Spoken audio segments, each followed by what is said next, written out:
Hi, Nelly. Yes, I'm talking to you. So, look, where am I gonna so shall I leave Diana there? Okay, Diana, I'll come back in a second. Okay.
And as part of this, we've been awarded and granted public funds to make this festival happen. And so, of course, with that comes the responsibility, of course, of citizen finance, taxpayer money, and of course, what do you do with it? What is a kind of a good use of financial support? And so we're gonna ask all of these different questions as part of this special session on money, where we're going to discuss where should we invest the money. Is there a discipline that deserve better attention than another, whether it is cinema, whether it is politics, whether it is I don't know, music, where shall we invest, and shall we invest at all? You are all welcome to kind of give us feedback, discuss this with us, because we are in a very interesting moment where, of course, we are putting budget together. So which of our programmers should get and deserve to actually have a bit more fund developed towards his or her or their program. And so it's your chance to actually tell us what you think. There is a phone number here, 0737783742, and you can call us at any time to tell us what you think. And meanwhile, we also have with us some guests, which I'm extremely grateful for them to have joined us. They have nothing, they are not part of the actual program of the festival, but they came to also give their opinion and take part in the debate. So we have with us now Carlos. ¿Cómo estás, Carlos? Carlos and some of your students, no? Am I right? Yeah. Some of my students, yeah. So, I'm more like a teacher. I'm more like a facilitator. Because I suppose a teacher knows everything, and maybe I don't know, they know more than me, but we try to give them some spaces to explore through theater. Through theater. Okay, so who do we have with us today who are gonna give us their opinion as well and play with us? Aquí tenemos a Pedro. So we have Pedro. Pedro is from Venezuela. We have Allison. She was born in Spain, but her parents are from Colombia. And we have Sophia. And can we put the camera a little bit? That's Sophia. And Sophia is the parents are from Czech Republic and Peru. Amazing. Yeah. Well, thank you so much, Pedro. So we're gonna be meeting you a bit more in a second. Well, we are gonna put together and actually experiment with a program developed by one of our programmer and one of our producer, Malena Arcucci. Malena, do you want to say hello as well to our viewers? And at any point you can feedback as well, converse, ask questions, anything you want on Twitch TV. Malena Arcucci, everyone. Woo! Yeah, okay, so hello everyone. So the idea of of this evening or this hour or the next hour is to explore alternative economic systems. So we have a series of experts and people we're going to be interviewing and who are going to be talking about their projects and how they're tackling and thinking outside of the business as usual, so to speak. But we have also invited some of our programmers, and we're going to be challenging them to build a giant marble run to kind of like understand in concrete terms how the financial system works and how resources can be distributed more fairly and more evenly. So I think that's what we're going to be doing, but do call us. We want to hear from you as well. I'm going to repeat the number, although it's on the screen. It's 0737783742. But you can also interact with us on the chat. Hi, Joel, I can see you, and Maggie is there as well. Okay, so I think we're going to move on to our first... Did we introduce all of our programmers as well? Because we have actually programmers from the festival as well here with us. We have Citraka Rokoto Nyana. Citraka, do you want to say hello? Citraka is, let me tell you a bit more, an independent artist, designer with an interest in speculative design and world building. He crafts narratives through design artifact to prop, question or excite, and he uses design as a method and as a medium to imagine new relationship between people and technology. So Citraka is actually in charge of a certain trend of the festival. Do you want to say hello to everyone and tell us what discipline you're going to defend as part of this program? Hello, hi, I'm Citraka. How is it going? So I'll be running a thing called Moon Sport. I'm going to be doing something about the idea of exploring alternative ways to discuss new economic and political system, or at least see ways of doing things in a different way eventually. That's great. That is great.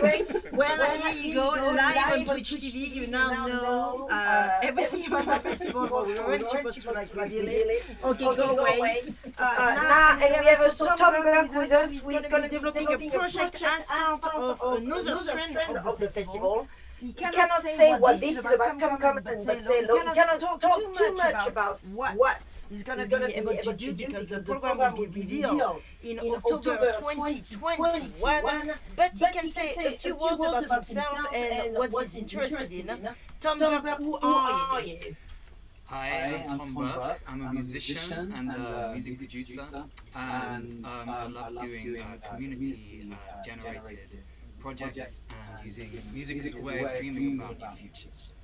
Well, that was fantastic. Now we're going to move and actually start with some series of interviews before we actually get our programmers to challenge each other into this marble run. So shall we, how does that work? I'm going to move into interviewing our dear friend Diana Finch. Diana Finch is going to appear on your screen, hopefully.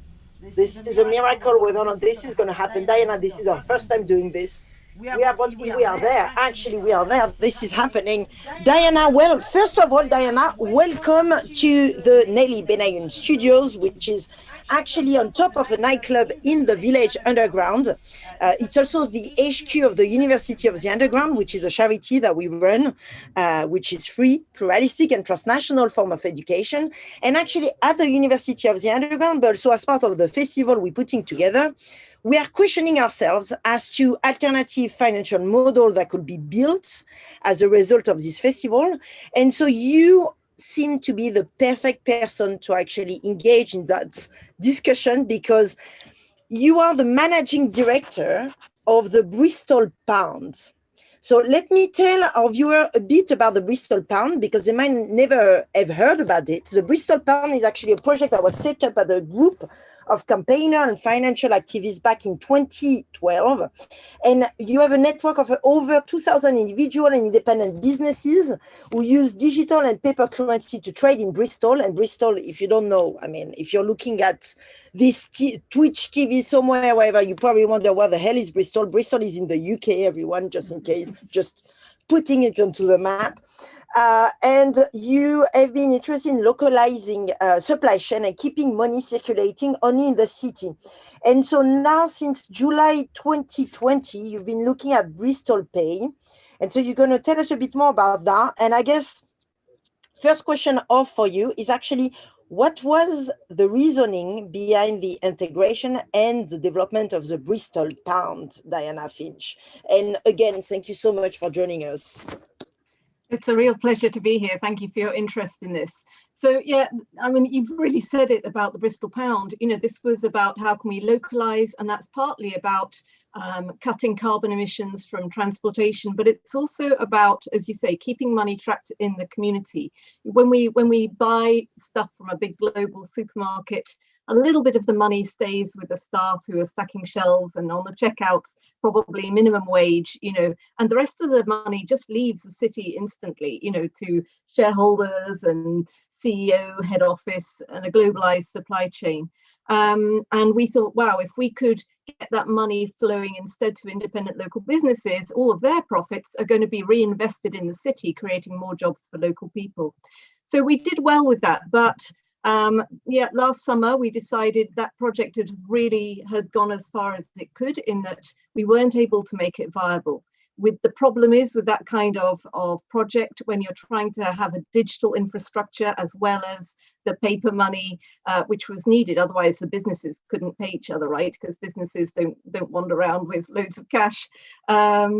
So we needed to think what comes next, and this is where the ideas for Bristol Pay have come from, really, is thinking how could we do something which would work at a bigger scale and could onboard more people. I think one of the problems perhaps when we're thinking about alternative finance is the people who join up are the people who already get it. Yeah, they're people who are already quite woke. You know, like if you're this woke, you join the Bristol Pound, and otherwise, you know, that you don't join. So we couldn't get that mass movement, and that's what we're trying to do second time around with Bristol Pay.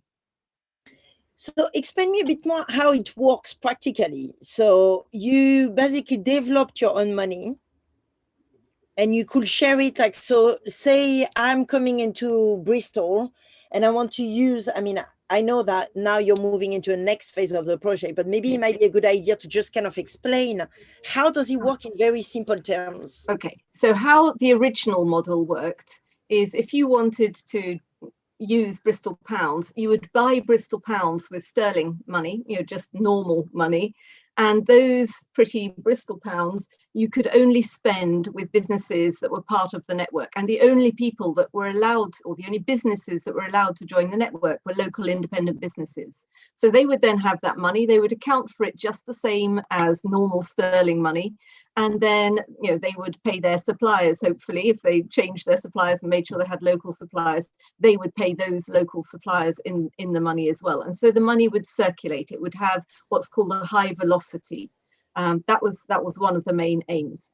So, I mean, let me show you something, actually. I started to like develop this alternative big magic shake, actually. Do you think I stand a chance to make it to Bristol Pay now, which is a new version, right, of the Bristol pounds? Well, tell us a bit more. Are we even having paper money? Like, am I even standing a chance to be included into the Bristol Pay now? No. So, I mean, about the paper money, one, it wasn't really cash, it was a voucher. So legal tender is something that only the Bank of England can print, and any other local currency in England has to be a voucher. So it has an expiry date, and you know, it's only accepted in the places that can accept it. So it's not, in a way, it's not really money, it's a voucher. And they were a little bit more sophisticated. I mean, your note was beautiful, don't get me wrong, but we had like 7 security features to make sure there couldn't be fraud, or you know, people couldn't just photocopy these and then go around spending it. They were very expensive notes to produce. Anyway, I mean, Bristol Pay is, and City Yes, Pay. tell us about Bristol Pay, for sure. Yeah, so it's a very different idea, actually. In fact, it's two ideas rolled into one. The first is about the payments and thinking, okay, if we're going to make the payments work and even make money rather than struggle to cover our own costs, we need to be operating at massive scale. Maybe a fifth of the transactions in Bristol. That would be a great starting point. And that could potentially generate £10 million of income per year, not just to cover our costs for running the platform, but also to give to charitable projects and social enterprises working to make our city better. So there is huge potential. The reason there is that potential is that most of the time when we pay with a card or a phone, we're using an open network, not a closed network. Yeah, any old business with any old bank account can link to any old individual's bank account, thanks to the Visa, MasterCard rails, if you like, that take all those payments. And so that's expensive because there's so many middlemen and so much fraud along the way. So if we set up a closed loop system, we should be able to operate that very cheaply. So that's number one, cheap payments that are raising money for the city, for charitable projects. Then the second bit is thinking about the wider problems we face today. So you're probably aware that when we think about the economy and money, lots of things are just external to that. When I'm spending £5 on some potatoes, I don't know much about those potatoes other than they cost £5. They might have some labels on that make me think, oh, okay, these ones are organic, I'll pay a bit more for them, or these ones come from local farms, so that's good. But the money itself doesn't tell you anything. And a lot of people are not really obviously reading the labels, but also if we want to measure the kinds of activities, the engagement, the kinds of activities that are going to be better for the environment and better for people, then we need something other than money to do that, because money doesn't count it. So we're developing a range of tokens. You can think of tokens as a bit like money in that you could either earn them or spend them, maybe both, although I think ours will mainly be one or the other. But the main thing is you can count those, right? So like money, it's really easy. You look in a bank account, you know how much money you've got, and you could maybe look at the GDP for a city or for a nation, and all of that is about money, which is really easy to count.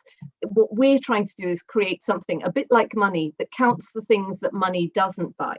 Like how many miles are we cycling in Bristol? How many coffee cups are we reusing every day by carrying around a reusable coffee cup with us? How many, I don't know, how many times are we sharing bits of equipment to help the carbon footprint of all of the unnecessary stuff we buy that we could maybe borrow instead and just save a little bit of the planet's resources. So it's trying to look at counting things that money doesn't count.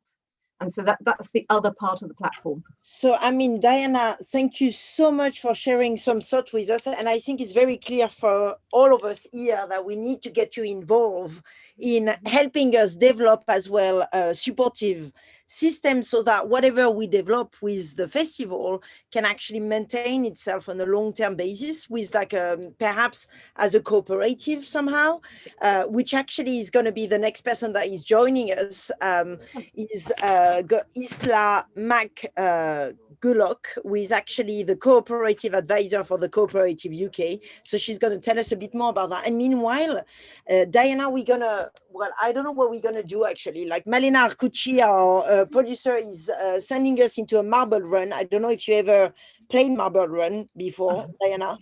Well, I've seen marble runs. I know roughly what you're talking about. But you're welcome to stay online if you wanted to, so you can know and see what we're going to do. But I think, Malena, you want us to get on with... Yes. Do you want to jump on the... Where am I going? Because I don't know. It's like, it's... we are... Thank you so much for joining us, Diana. That's an absolute pleasure. Good luck with the rest of the event. Bye. Actually, better. But so what am I doing? Am I staying with here. Diana? No, you're Diana, it was an absolute pleasure. So everyone can find you where? Let's just make an announcement as well. So if anyone wants to support the Bristol Pound, where can they find you? How can they? The website is bristolpound.org. Bristolpound, all one word, .org. Thank you so much. Okay, no Bye, problem. bye, Thank you. bye. Thank you, Diana. Bye, Bye. bye. Okay.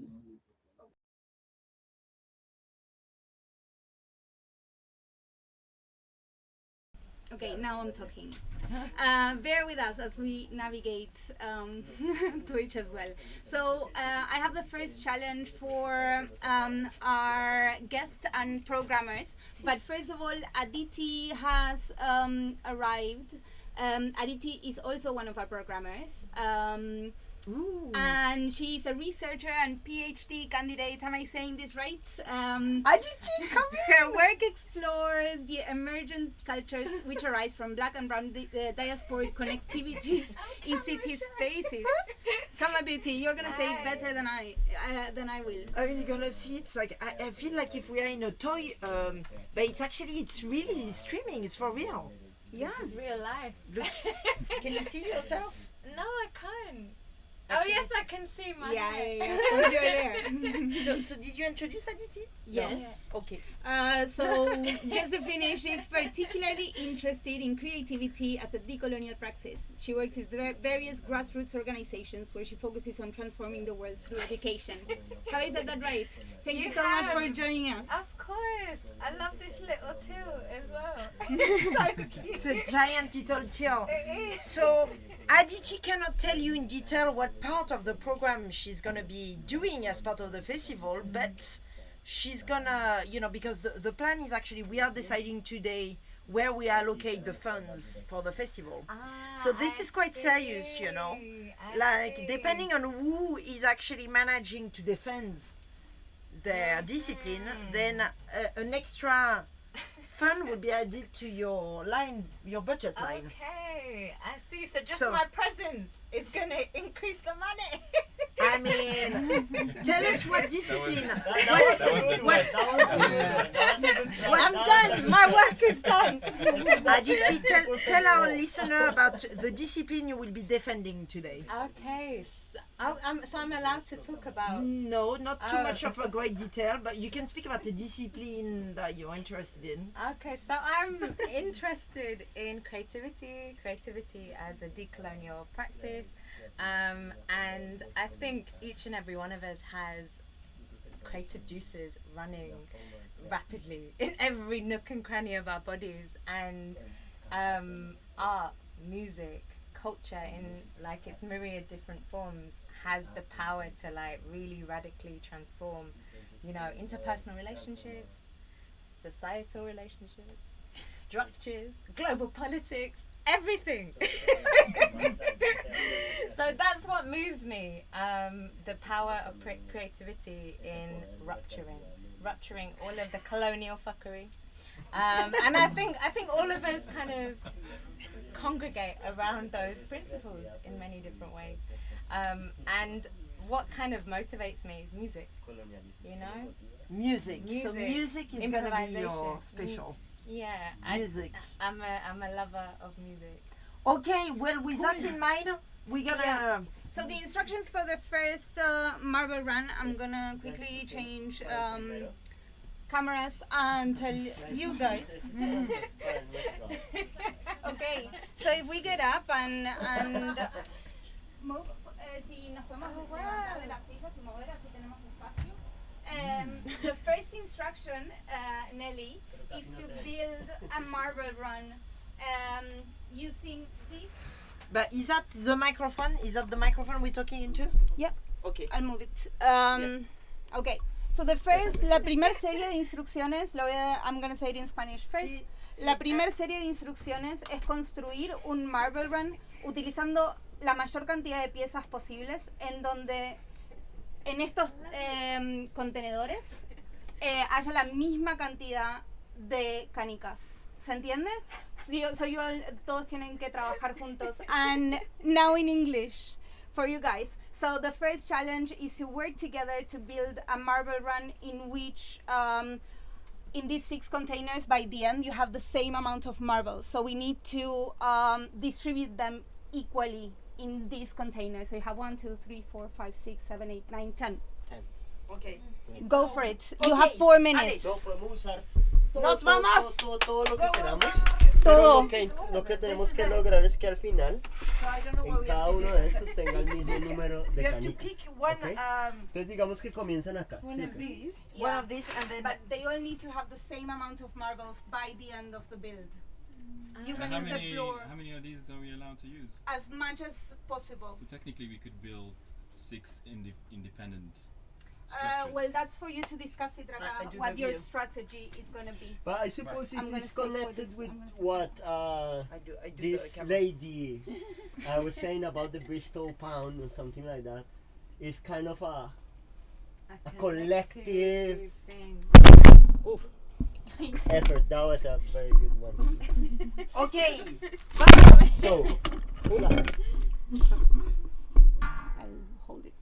Does- I'll take it. so I'll that take it. means that we can do one and then do No, like no. different I feel- areas so it goes on each one. Yeah, that's my friend proposal. I think we build. Maybe six- we start build- it, and then everybody can kind of build follow ten. you. Pragmatic. Yeah, but we build 10 and we try to connect it at some point.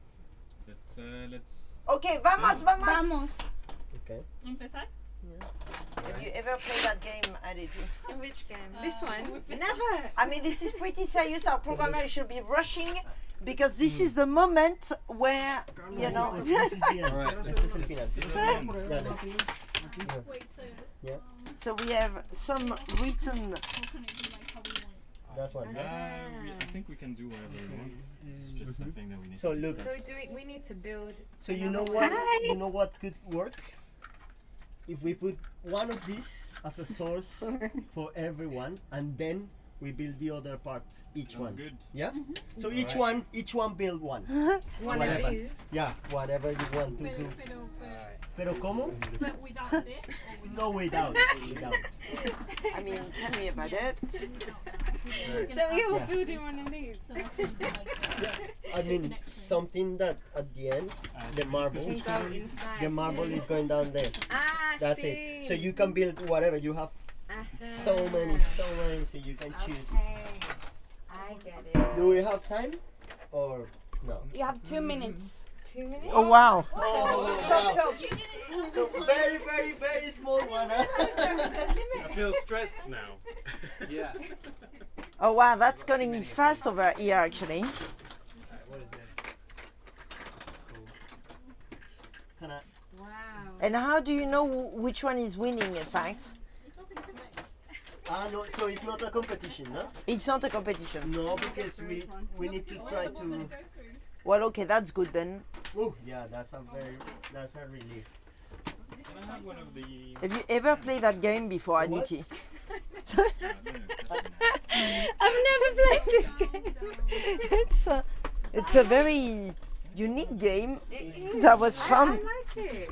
It's wonderful that I have 2 kids and we play. Oh, so you have a head start. Yes, I do. Expert. No, that's too much. Creo que I think I'm doing it wrong because how is it gonna go up? Huh? I'm Yeah. so confused. Uh, Oh, that's the trouble. I know what you mean. Look, so what? Here is one. I built one. Yeah. Yeah, but No. how is it gonna go up like that? Huh? Because the gravity, it's not gonna go up. It's gonna go down. No, up, no, because you put it on the top. Look, you put it here. Boom. I have one now. I did one already. Yeah. So now we need to build Kind of fun. like 10 like that. And Carlos is so kind. I mean, I suppose if you have 2 minutes, someone needs to shout. It's not very. You have 30 seconds. Oh no. This isn't fair. You got it. That's it. This that's is perfect, that's going perfect. really well. In the. We can connect this one to this one. Yes. Do we have any feedback so far? This is really starting to take amazing shape here. I mean, this is. Now you understand. Hey. Yeah. Okay. Do you want to demonstrate, Carlos, for us? This one. I mean, I can demonstrate Alright. this one. Okay. Pásame No. uno de esos de los. So you put the marble here and then. Hey. You have another one? No, I don't have bits. Okay. So, but can someone explain us how this game works? Like tell us, Carlos, because since you know, like, what is this game? Okay, so the idea is you can put in this one many marbles, like as much as you want. Here, look, I can have a handful of marbles, and all of them are going to Oh wow! this one. Yeah? That's kind of cool. But if we connect that one here, so they are going to be, some are going there and some are going here. That's the idea, yeah? So now we need to try to connect it here. So we try, no? Because that's the idea. Let me. That's very kind. Boom. Beautiful. Okay, Carlos will demonstrate. Again. Yeah, Okay. go for it. So this one, how is going? Ah, that one is going in that way. So Wicked. yeah, wicked, but no. But so now we need to move this one. Why I don't bring my son? He's an expert. Okay, so we need. You know what we need? No. This one, so I don't need to hold this one. Oh. Yeah, thank you. So I think it's too much. We need to take one over. Okay, I'll break it. Yes? Yeah, look. Here you go. Whoa! Well done. Oh wow! Come and show us. Can you bring it? ¿Lo puedes traer? Sí. Y demuéstralo. Y hacemos una demostración. Okay, look at this. Wow. This goes connected. Alright. Yeah, look. You put your Okay, so marble. we have some mathematicians on the team. Yay! Well This done. is absolutely beautiful. Okay, so we are gonna take a pause. Yes, a little But we will pause be because back. Thinking about how you're gonna sort this out. We will be back because we're gonna interview our next. Hello, shall we? Yes, Aditi, come. Come, Aditi, all of our programmers, join me. Okay. Join me. Are we? We are gonna be live in a second. Are we live? Yes. We are live with Isla. Come in. Don't be shy. Don't be shy. Come, our programmers. Here you go. So we absolutely thrilled and excited to have with us Isla McCulloch. Isla, you are the cooperative advisor from Cooperative UK. You're also the community share standard manager. Such a cool name. Community share standard manager. I just want personally to have a job title like this, a community share standard manager at Cooperative UK. And so it's owned and controlled by its member. I mean, that's the basis of cooperative. If you're not familiar with the term cooperative, we're going to get into that. So you're going to tell us all about basically how it started, what it is about, and actually cooperative and that format of having like a sort of a system that is supported by its independent network of member is actually completely well, it's a British thing apparently. So how and so we're thrilled to hear more about this. Hello, it's nice to see you. I've been watching on the live stream and I wish I was playing with marbles. It's really fun. Is it how you decide about the next cooperative adventure as well? Or So I think we need a marble co-op, definitely. You can. So let's talk about Marble Cooperative then. So tell us about the Cooperative UK. What do you do? What is it about? So we at Co-ops UK, we are the member body for all of the co-ops in the UK. So we sort of help the market grow. We provide advice and advocate on behalf of co-ops across the UK. But those co-ops are so diverse. You know, there's so many different types of co-ops. You guys all know a lot already, like creative artist co-ops, workers co-ops, community shops and pub co-ops. Housing co-ops are more and more popular as well in challenging the housing crisis. So we try and represent all of these diverse interests and also try and help more co-ops to start and grow their businesses, essentially. And just a small job. So do you want to ask questions? Yeah, I have a question because I'm hi Ayla. It's nice to see your face. So I have a question about how co-op started. I know, the first co-op in the UK still exists, and I think I shop in it because it's in front of my house. But I'm curious because at one point I read actually in one of the articles that was published in your website that it was a bit of an act of rebellion against like a very oppressive financial system. And I wonder if you see any similarities with what's going on now and whether or not co-ops can again be an opportunity for us to find alternative ways. Yeah, definitely. I mean, I think originally it was born out of the Industrial Revolution and how workers were being really screwed over with the Industrial Revolution through, evil landlords and the owners of these factories really taking the piss out of people and really bad working conditions, etc. So the workers organizing to have better conditions.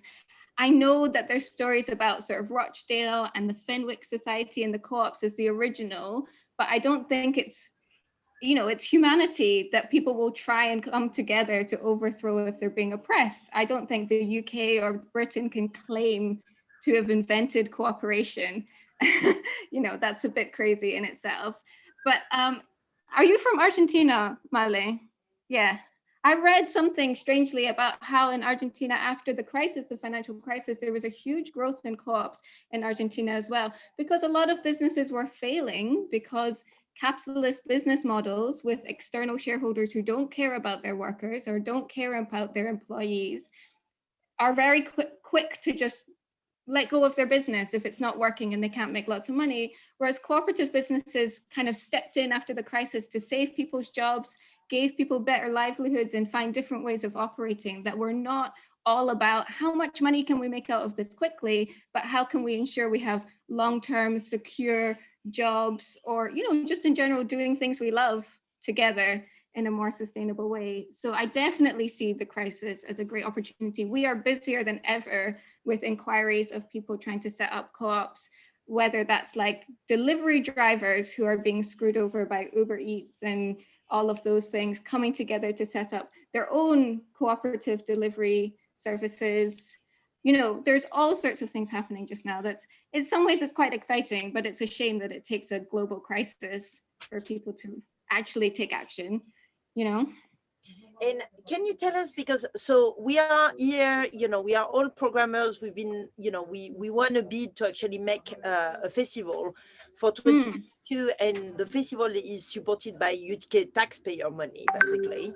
So I guess the question I have for you is like, where, do you think that this is a good use of public fund to actually invest back into culture or nightlife? I mean, in our case, we like to think that we are going to reinvest it into the nightlife, but I guess it's where, like, for someone that is running the cooperative, like, do you see cooperative always being independent and away from any governmental politics, or and always decentralized, or are they somehow, and should they be supported by public fund and citizens, and how does that work? That's a really interesting question, and I think you'll find huge diversity of opinion in the co-op movement. There's a lot of co-operators who are real anarchists, who hate the government, don't want to take public funding, really take strongly the principles of self-responsibility, autonomy, and independence. But I think there's a lot of people in the movement who are from a more like socialistic background as well, who think it's the government's role to provide for in terms of self-responsibility, and the public purse, the government spends a lot of money. And we're seeing recently scandals with contracts, public procurement. If the government spent that money in co-ops and in independent co-ops that benefited their workers and benefited their community, I'd rather my tax money went to that in terms of the government procurement of spending, rather than going to companies that are run by big external shareholders or just friends of theirs or whatever, So I do think there's going to be a diversity, but I'm more pragmatic. I'd rather work with government to give them better options than just tell them all to piss off, really.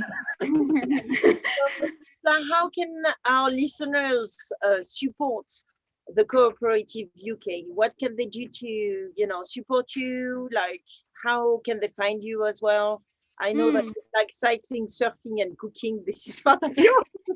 This is what Malena put into my notes. But how can you support as well your community greengrocer shop that you run as well? Yeah, well, I live in Edinburgh in Scotland, so if you're in Edinburgh, come visit our community greengrocers and buy your vegetables from us. But no, I think what we love to see at Co-ops UK is just more co-ops starting and more innovation and more people going, yeah, of course, that's an obvious business model. There's so many people now wanting to start new ventures, and a lot of people don't think about co-ops as a model, and then as soon as they hear about it, they're like, oh yeah, that makes perfect sense. But, you know, there's not a lot of good knowledge in the UK specifically, actually. A lot of the rest of the world is way ahead of us in terms of the co-op movement. So the more people you can tell about co-ops as an alternative business model, the better. And just, and do interesting things with it. You know, I love to see that. We love to see that, seeing the whole model evolving and taking different shapes and forms. Ayla, before we say goodbye, on Twitch, Hannah is asking if you have any recommendations of places to go and get advice in London or the Southeast. Maybe not from the top of your head, but then maybe we can catch up and then we can feed that back onto the people who asked. Yeah, of course. So if you go to our website, uk.coop, C-O-O-P, there's lots of links to resources and support. And like I said, so I'm based in Scotland. I have colleagues in Manchester, colleagues in London, all across the UK. There's people all over the place. And there's a really good solidarity movement in the co-op movement, unsurprisingly, right? So there's one of the main principles of co-ops is supporting other co-ops to start. So in very few other business models is it like a core part of their values to support other businesses like theirs to start. So if you know another co-op in London that you think they're doing something cool, they pretty much have it baked into their values that they have to help you to set up your own co-op. There's a really strong network of support within the co-op movement. So I would say approach other co-ops that you know, ask them for help. And then you can also contact us, and we know like practitioners and consultants and people who really specialize in this to get you, because it's such a diverse world. You know, a farming co-op needs totally different support from a programmers collective nightlife co-op. So, you know, getting to speak to the right people that matches your sector and your interest in the model is really important. Isla, thank you so much. Well, this is us going and squatting into co-op, the supermarket, and figuring out how we're gonna make it. Like, I'm gonna ask everyone how we can kind of like set up even the University of Zierenbergen as a co-op. This was an illuminating conversation. I'm sure it was for a lot of our listeners. And meanwhile, we're going to go into more marbles. Is that what's happening? I don't know. Yeah, that's what's happening. There is more happening now. With that in mind, Isla, thank you so much. You have an amazing day. Bisous and Bisous. See you later. Thank you. Bye, bye, bye. And actually, we have David that's just joined us. Are we opening themselves or not? Yeah, before we go on to David, we're gonna catch up because Carlos and everyone else have been building a giant marble rug, so we're just gonna check how it works and then jump straight into the interview with David. Did you hear that, David? David, actually. It's not David. Yeah, I did. David. Okay, David, we're so delighted to meet you. Oh, I'm so delighted to be here. Thank you. Hi. We will be with you shortly because we're going to go and check out on the marble run, but we will keep it entertaining. You can find us on Twitch TV. I've been watching it the whole time. Okay, see you in a bit. Cool, okay. Okay, so what are we doing? I'm following. This is completely mental. Carlos, ¿nos pueden mostrar a ver cómo está funcionando de momento antes de pasar a la siguiente entrevista? ¿Están listos? Yeah, I mean, we are working on it. We arrived of discovering a lot of problems. We have a lot of questions, but we start to answer now, and we discovered that the only way to do it is if we work together and put marbles at the same time. Okay, I see. Because if we put all the marbles in one place, all of them, they are going to one end. I see. So you all need to contribute from different... Yes. So we need 10 hands Okay. to make it. Peter, But can not you contribute too? yeah. So yeah, no. So now that 8, but it's still in process. So we are getting there, but we still need a little bit more time. Okay. Yeah. Okay, so we're gonna do the interview and then we're gonna come back to the demonstration. Yes, we will. Yeah. Amazing. Okay. Where are we going now? We're going there. There he is. David, everyone, meet the one and only David Rosenthal Davis. You are a student of politics with human rights at the University of Essex. Since February 2019, you have been an advocate for universal basic income. Yes, that is correct. And you have joined the Universal Basic Income Lab Network in August 2020, Yes. which is also joining the UB Lab Youth.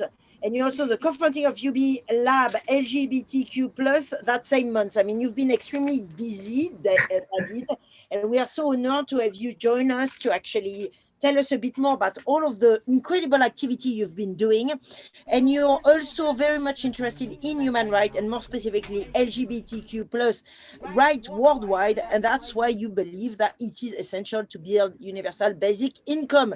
Now, tell us a bit more for whoever doesn't know anything about universal basic income. Just give us the kind of the rundown. And again, thank you so much for joining us into this kind of wild adventure. It's been beautiful. I love how like creative you all are and like how passionate you all are as well about everything that you're talking about. Yeah, it's great. So UBI, Universal Basic Income, basically it is the idea of giving everyone in a society, regardless of who they are, a set amount of money and the same amount of money. There's loads of different ideas about how much that would be. So for some people, it's just like a little bit. For some people, it's enough to survive. It's like a sufficient basic amount so that no one goes hungry, no one goes homeless, all of that. And there's like everything and anything in between that. So for me personally, I agree with the latter of those options. But as a UBI Lab network, we are more fighting for the idea of having pilots put in place to convince the rest of the public that a universal basic income is what's needed. So yeah, it's just like an unconditional cash transfer, basically. So tell us about the pilot element, because as you know, we've been like awarded a grant to make a festival in 2022. Yeah. And so we want to, you know, we'll be very interested to understand how a pilot would work actually of universal basic income. So in the practice. Yeah, sure. So there's actually been loads of pilots that have already happened.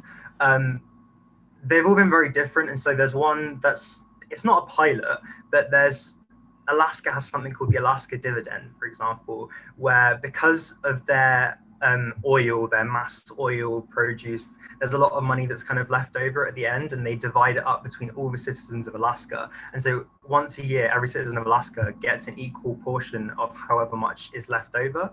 And that's already been kind of working. And there's also other pilots. So there was one in Canada, there's one in Finland, there's some in Kenya. So basically a pilot is literally just a city or a community or a group of people will receive an unconditional amount of money, and it will basically be studied to see like the effects of it, how it works, whether it improves employment, happiness, welfare, health, education, outputs, and that kind of stuff, basically. So that's what a pilot is, and that's kind of what the labs are trying to do. But the LGBTQ lab is a little bit different to the other ones. So most of the labs are geographical. So there's like UBI Lab Liverpool, UBI Lab Wales, London, and that kind of stuff. And then the LGBTQ lab is alongside the youth lab, the arts lab, the disability lab, and the women lab, and they're more thematic. And what we try and do is we have like two different kind of things that we do. So one of them is that we act as like a network for people within the labs who are young LGBTQ women, disabled. And also what we do is we try and push the idea of a universal basic income forward within our own kind of activist circles and activist movements. So far, I feel like, and also pushing the idea of LGBTQ plus rights, but also like more specifically talking about what is needed for the LGBTQ plus community when it comes to how UBI would be implemented. We talk about that and we try and like push that to the rest of the lab as well. So when they talk with politicians as to how to design the pilots that they are proposing in their cities, our voices are heard and we're taken into account, basically. So that's what we do as a lab. Do you want to ask any question to David before I bombard him with more?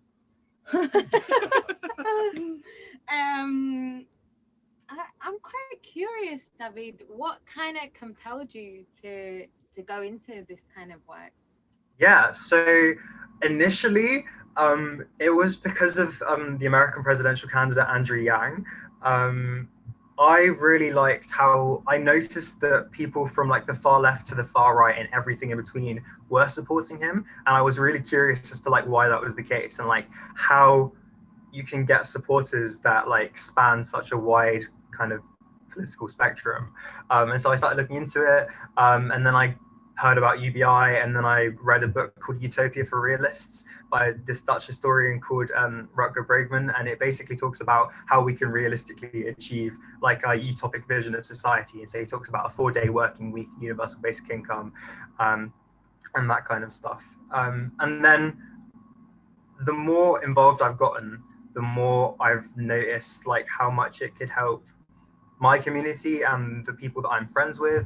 And so like a lot of people that I know who are trans and who have had to who are going through a medical transition, they need to raise the funds on GoFundMe, because either they have to wait on the NHS for at least 18 months to get their first like appointment to even talk to someone about gender, or they have to go privately, and that can cost between 10 to 100,000 pounds. Yeah, it's insane. It's insane. Just to live like as who they are, they have to pay so much money. Even as much as like a gender recognition certificate costs 175 pounds. And if you're living paycheck to paycheck, you can't afford that. So a universal basic income would allow people to do that as well. And then the more I started looking into it, the more I realized, so like a UBI, you could put your own funds of a UBI if you are middle class, say, and you're well enough to live and to survive, but you haven't necessarily got the time to spend on activism.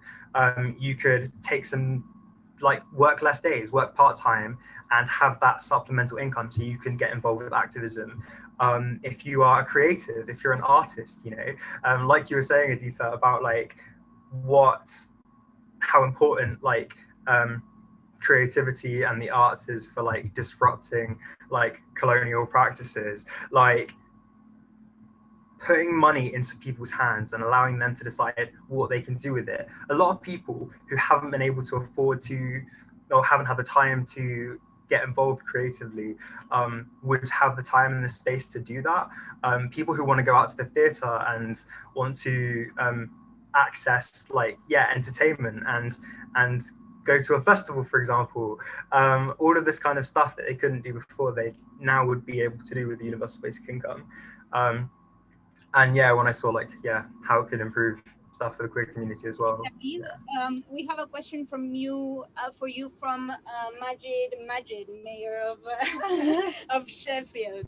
Oh wow! Okay. Amazing. Hello, Majid. Hello. But also, he's asking, how do you refute the argument that UBI would encourage some people not to work? Do you have any thoughts on that? Yeah, I do. So because I don't know that everybody heard. So the question was, how do you refute the argument that UBI would encourage people not to work? Yeah. So I'm not personally an economist, but based on the pilots that have already been done, that is actually been shown that it doesn't have any effect. It doesn't make people work more or make people work less. It has practically no effect on employment.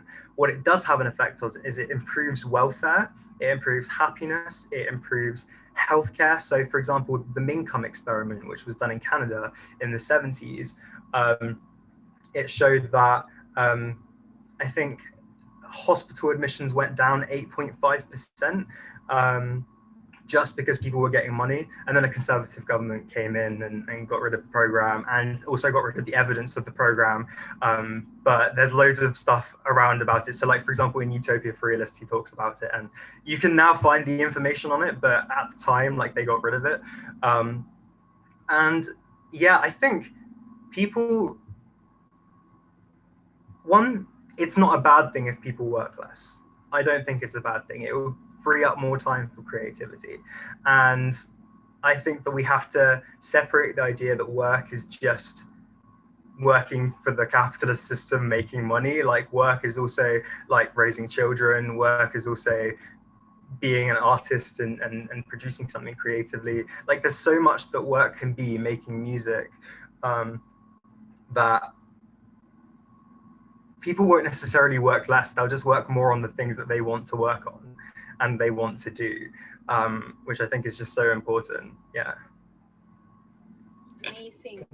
We're out of time. We have one last question for you, David. Okay. You have inspired all of us to actually start a revolution in the UK and make sure that we have universal basic. Oh yeah. So in a world where Jeff Bezos has more money than Belgium, are there any models to get the money for it out of the private sector or the financial sector?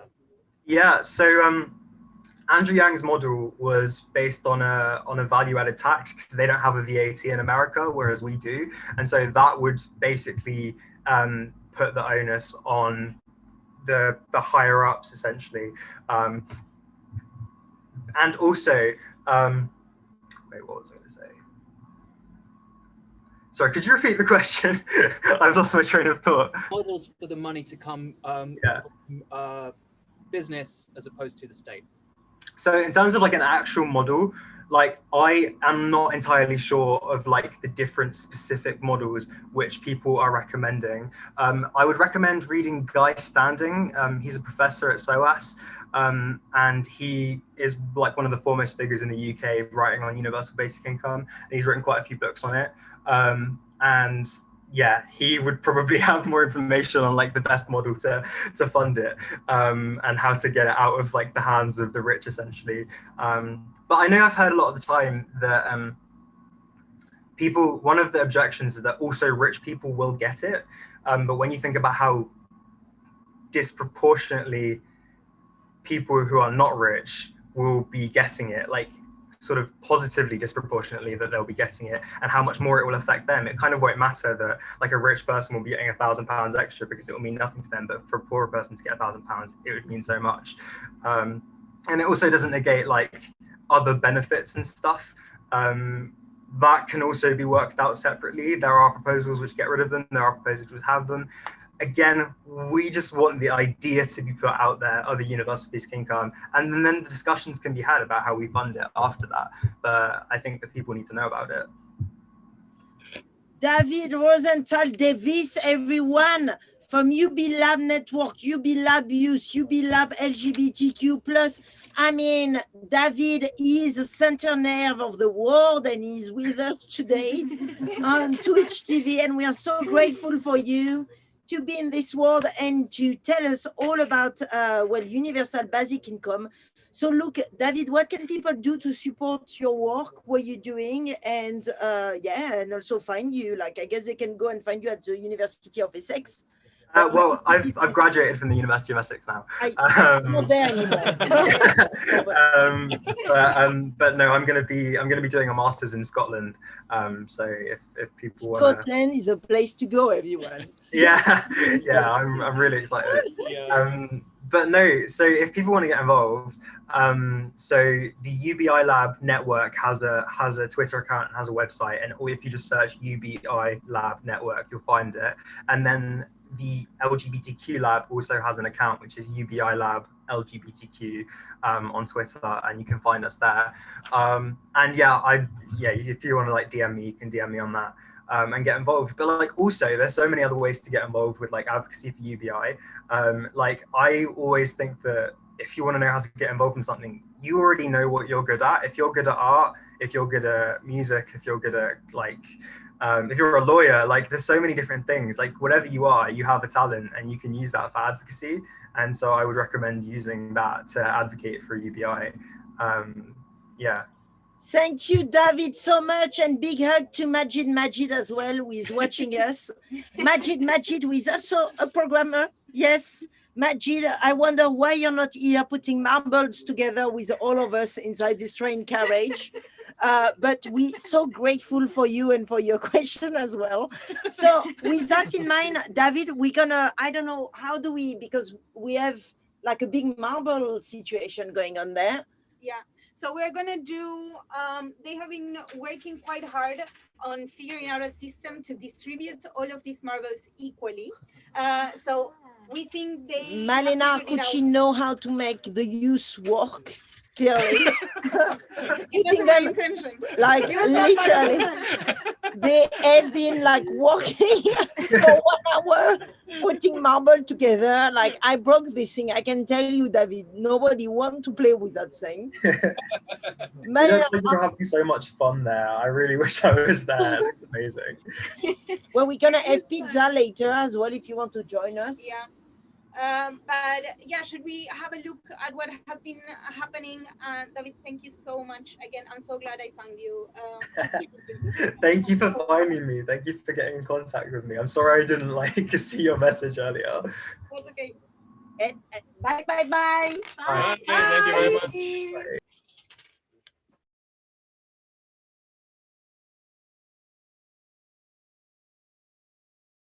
Here that you have managed, or you guys have managed, Carlos? Yes, I think so. We Okay. just need a second of time. Okay, I'm gonna let you.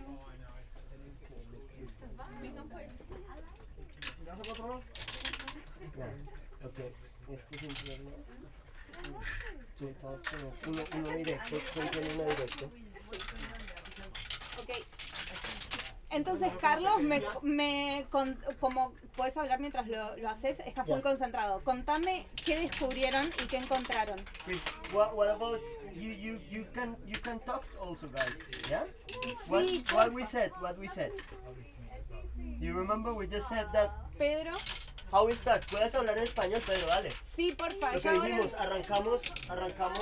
Vení más cerca del micrófono. Ya, anda, habla. Habla lo que dijimos ahorita, sí, okay. Que arrancamos desde una idea colectiva, pero nuestra idea individual aprendimos y Mari te va a traducir. Acá. Ahí estás, si me querés mostrar acá lo que fueron descubriendo.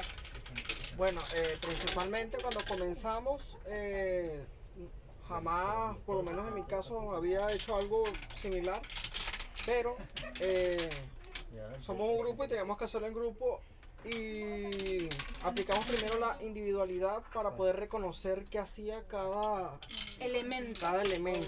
Espérame que te traduzco. So what Pedro is saying is Pedro, ¿no? Sí. What Pedro is saying is that what they figured out that the first thing that they had to do was to work individually to understand how each one of the parts of this game work, what it does, and how it needs to be used. So you worked individually and figured it out and made like a model each.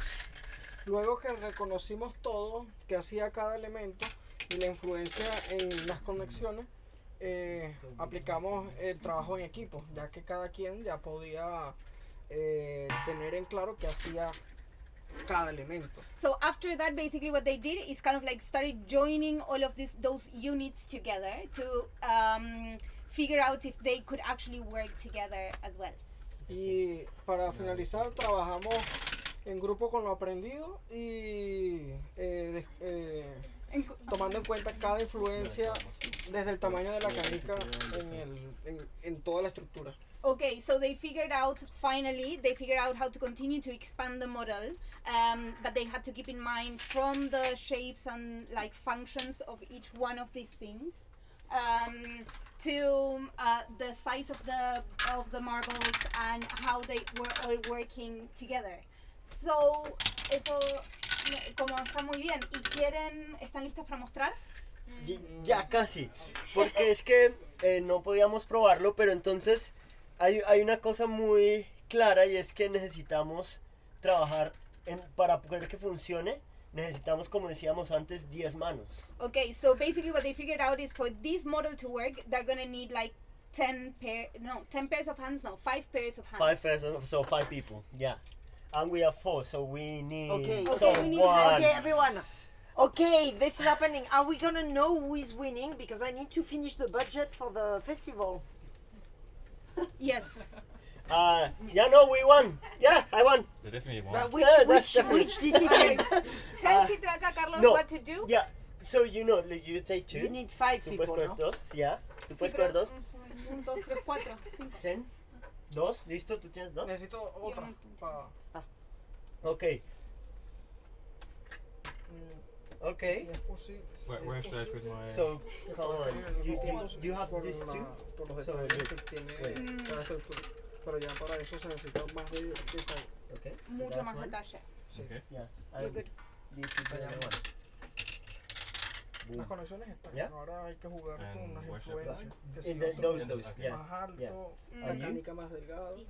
Okay. So I'm going to. basically, like they figured out even like or they started trying to make all of the marbles fall at the same time simultaneously. Okay. Okay, ¿tú tienes tus 2? Pedro, ¿tú tienes tus 2? Por ahora no es necesario. Okay. No, porque ya en realidad terminamos, pero Yeah. I okay, por eso. understand. Dale, No pues. sé. Dale. Okay. Vamos a ponerlo al Vale, mismo nos tiempo. vamos. Yeah, Nos vamos. Pedro, ¿tú tienes tus 2? ¿Cuál es la de aquí? Yeah, that's you. Sorry. Yeah. Okay. So No this is sé. mine. Okay. Ready? Yeah. 1, 2, 3, go. I gotta give him No, my. esa pieza no tenía que ir ahí. ¿Cuál? Yeah, this one. Esa que está bailando. Okay, give it here. Ya. Quitándola así. Okay. Muy bien. Muy bien. Okay, let's see So here. which discipline? Ah, Which? ¿Qué pasa? ¿Falta una? No sé cuál faltó, la verdad. Everyone, this is it. I'm gonna have to leave you. Yeah. presta. This has been it Préstame for otra. Colleen. Thank you so much for participating and calling. This one is here. And we're gonna do it again Otra on de the estas. 22nd Yeah, of but yeah. August. Yeah, para. It's gonna be different, but it's still gonna be us, and we would love for you to join us as well. Thanks again to Diana Entonces sí es Phillips, posible, ¿verdad? to Ayla Makulov, and Sí, to es David posible Rosenthal hacerlo. Davis for joining us today and sharing Yeah, their pues, knowledge esto fue with us and enlightening us with alternative Pero bueno, ahí tenemos 13. opportunities La verdad in sí lo current logramos economic porque teníamos 13. climate. Okay, Nelly. What's happening next month, Marina? Because there is a calling every month. It keeps on ¿Qué giving. pasó? Yeah. Tenemos Keeps 13 on finales. giving. The marble structure would be bigger even. Here. No, next month we're gonna be exploring fear and horror and gore and everything that scares us collectively, like that. Do join us and thank you so much. Bye bye. Bye.